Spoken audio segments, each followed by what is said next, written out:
as we continue to journey with Jesus to the cross, the story that is standing out to me this week, today, is the story of Jesus praying in the garden, of Jesus weeping in the garden.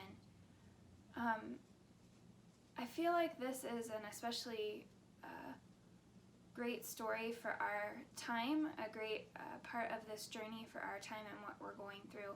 I've been thinking a lot about how Jesus wept.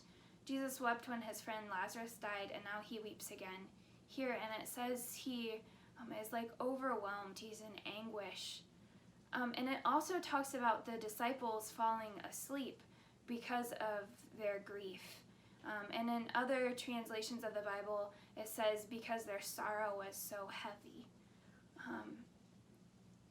And the fact that he prays, I think, is so important in this time that he prays, and also thinking about how he's in a garden now as he prays right before he is betrayed, right before he is arrested and tried and crucified and dies, that he's in this garden praying. And it seems to me that gardens and this nature imagery is important throughout the Bible. And it is in a garden that Jesus appears when he is resurrected as well.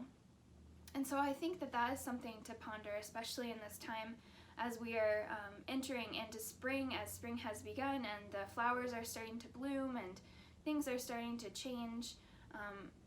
What does that imagery that Jesus is in the garden when he is praying here in anguish, and that Jesus is in a garden when he is resurrected, what does that imagery tell us? Why is that important? And so I have just a few questions for you to reflect on.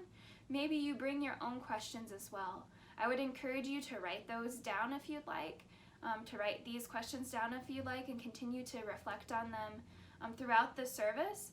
And after we're done with our at-home tenebrae tonight as well. As we continue to journey with Jesus, as we continue to think about this story on our way to Easter, I would encourage you to reflect and ponder on these questions and any others that you come up with as well. So why was Jesus in a garden?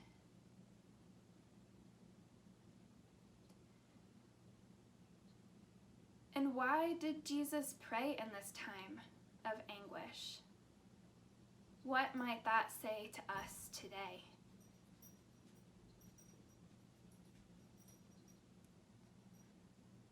What does it tell us? What does that do for our faith that we know that Jesus did weep and Jesus did feel sorrow?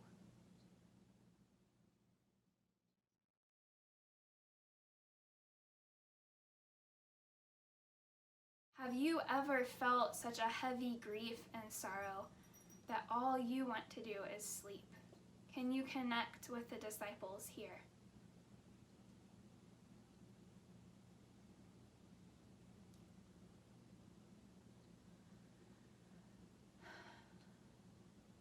How can we stay awake with Jesus as we continue to journey with him toward the cross?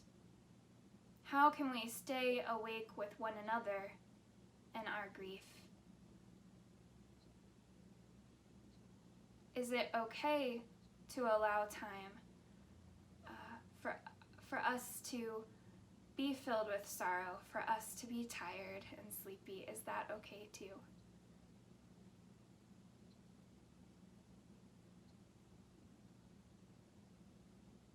What or who might you pray for today? Who do you see that's in a place of sorrow or anguish?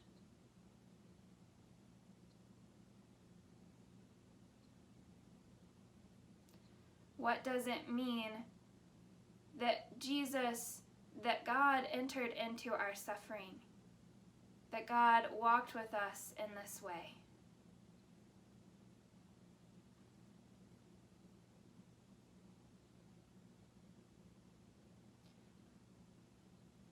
Would we be here if we didn't have this story?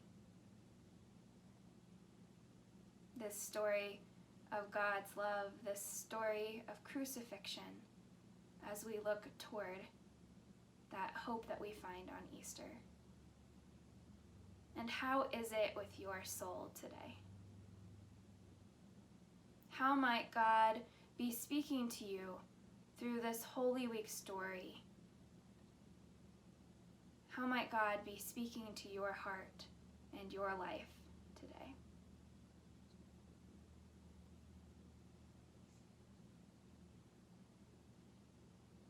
I would encourage you to sit with these questions now if you'd like for a moment before you continue, or to keep them at the back of your mind as you go through the rest of this service.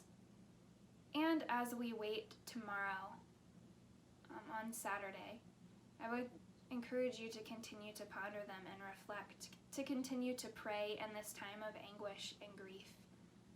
And know that it is okay wherever you are, and that Jesus knows our grief, and Jesus knows us intimately, and God loves us so much, and God is here with us. Amen.